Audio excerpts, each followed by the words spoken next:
చెప్తాను విను. తెలుగువారు జరుపుకునే అత్యంత ముఖ్యమైన పండుగలలో తెలుగువారి తొలి పండుగైన ఉగాది పండుగ ఒకటి. ఈ పండుగకు మరో పేరు కూడా ఉంది, తెలుగు సంవత్సరాది అని కూడా అంటారు ఈ పండుగ. మరియు ఈరోజు అంటే చైత్రశుద్ధ పాడ్యమి నాడు ఈ పండుగను జరుపుకుంటారు.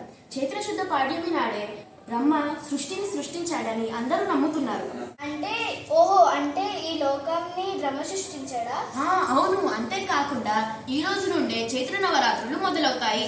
కావున కొత్త జీవితానికి నాందిగా ఈ పండుగను జరుపుకుంటారు.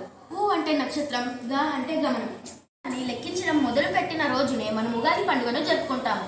ఉగాది రోజున అందరూ ఉదయాన్నే లేచి ఇల్లు వాకిళ్ళు శుభ్రం చేసుకొని తల్లింట స్నానం చేసి గుమ్మాలను పూలతో మామిడాకులతో అలంకరిస్తారు. అందుకే నా ఈరోజు అమ్మవారు ఇల్లును శుభ్రం చేసి మామిడాకులు కట్టారా? అవును. మరియు ఈ రోజు ముఖ్యమైన వంటకం ఉగాది పచ్చడి. అసలు ఉగాది పచ్చడి అంటే ఏంటి? అసలు ఏమేమి వేస్తారు? అసలు ఎలా చేస్తారు? మాకు తెలియాలి.